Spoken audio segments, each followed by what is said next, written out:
ما تيجي نعمل حته جبنه قريش النهارده في البيت. طعمها حلو واحسن من اللي بتشتريها كمان، وتبقي انت عاملاها في بيتك وعارفه انت عاملاها ازاي. انا معايا الحله سخنتها على النار وفرشه كرتونه تحتها على الرخامه علشان خاطر الحله ما تبردش من الرخامه. وهصفي اللبن، انا معايا 4 كيلو لبن. هعملهم النهارده جبنه. هناخد منهم حته القشطه ناكلها، او هنلفها ونعملها حته زبده نبقى نسيحها على السمنه. واللبن هنعمله جبنه. زي ما حضراتكم شايفين كده. صفيت اللبن كله، اللبن ما فيهوش اي حاجه، وهتغطي الحله بغطاها وتغطي عليها كمان بقماش. انا عملتها يوم الجمعه. يوم السبت اخر النهار شلت الغطا من عليها، شفتها لقيت القشطه زي ما حضراتكم شايفين كده، القشطه جامده وحلوه فشلتها.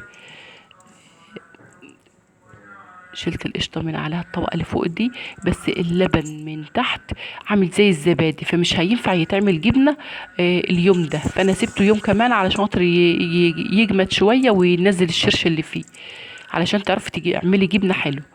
شلت القشطه كده، القشطه جات لها 400 جرام، اللي الاربعة كيلو لبن دي ما شاء الله. شلت القشطه من على الوش والجبنه، رجعت تاني سبت اللبن اللي عامل زي الزبادي ده. ممكن تاخدي شويه كده تاكليهم زي الزبادي، تحط عليهم معلقه عسل بيبقى طعمه جميل، او معلقه عسل اسود بتبقى طعمه حاجه تانية. ممكن هتسيبيه زي ما هو كده، هتغطي عليه وتسيبيه لما يجمد لتاني يوم هتعمليه جبنه. انا ما حطيتش عليه لما جمد، ما حطيتش عليه لا ميه سخنه ولا حطيته في الفرن يدفى شويه، لان هو اللبن كان جمد وكان بقى حلو يعني. ما هو مش مستني لا ميه سخنه ولا حاجه، عشان انا عايزه الجبنه تبقى طريه ما تبقاش ناشفه. دي القشطة، حبة القشطة اللي طلعوا من حبة اللبن. والحلة غطيت زي ما قلنا. وبعد كده لتاني يوم هعملها في الحصيرة. الحصيرة دايما عندك الحصيرة مغسولة ولفاها في كيس علشان خاطر التراب. وبعد كده هتحطيها في الحصيرة وتفضل يوم. وبعد يعني لو عاملة الجبنة الصبح هتقطعها بالآخر النهار، لو عاملاها المغرب هتقطعها الصبح، هتكون جمدت وتكون بقت حلوة خلاص. زي ما حضراتكم شايفين كده عملتها. وادي اللبن تاني يوم زي ما بعد ما سبته شويه نزل الشرش اللي فيه وبقى قطع زي ما حضراتكم شايفين كده. في ناس تعمله في قماشه، بس لو عندك الحصيره زي دي اعملي فيها، بتبقى مخليه خطوط ومخليه حلو زي ما بنشتريها دايما من الفلاحين. دي الجبنه انا سبت شويه كمان من اللبن ده اعجن بيهم. والباقي عملته في الجبنه.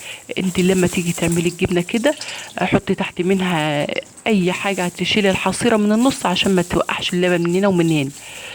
وحطها على حاجه، انا حطها على طشت، على حاجه بلاستيك، اي حاجه عندك وتحطيها على اي حاجه عندك. تنزل الشرش فيه، الشرش ده تاخديه تعجني بشويه عيش، بيبقى يخلي العيش طعمه حلو احسن من الميه. خلاص عصرها كده، يعني اقلبي الحصرة شمال ويمين كده بايديكي ولمي الجبنة فيها. وبعد كده اطبقيها على بعضها وسيبيها، سيبيها شوية قيمة ساعة. وبعد كده عايزة تعلقيها على مسمار علقيها، مش عايزة تعلقيها سيبيها زي ما هي كده. وده شكل الجبنة بعد ما سيبناها. احنا عملناها الظهر او الساعة 10 كده، دي قطعتها بالليل زي ما حضراتكم شايفين كده، طرية وجميلة. وانت عاملة الحاجة في بيتك ما تسيبيهاش تجمد، علشان خاطر يعني لو انت حطيتي لها ميه كتير او سبتها في الفرن خدت هتبص تلاقي الجبنه عامله زي البلاستيك كانك بتندغي البان، ما هيش هتطلع جبنه طريه. انما دي جبنه طريه. انت عايزه جيتي تشيليها كده من على الحصيره وما عرفتيش تشيليها واتهرت منك، سيبيها شويه تجمد، ما فيهاش اي مشكله لما تسيبيها شويه تجمد. وبعد كده ترشها بشويه ملح وتسيبيها هتجمد شويه. هتكوني جهزتي شويه لو فيه لبن هتحطيه عليه شويه ملح وقرنين فلفل وتحطها فيه. لو غابت شهر ببعضه مش هيجرى لها اي حاجه. لو ما فيش لبن وفيه ميه هتحط الميه عليها شويه ملح وقرنين فلفل، بيخلي طعم الجبنه حاجه تانية. زي ما حضراتكم شايفين كده رشيتها بشويه الملح. وهنعملها زي ما قلنا كده في الاخر في سواء في اللبن او في الميه، وقرن فلفل معاها بيخلي ريحتها حلو.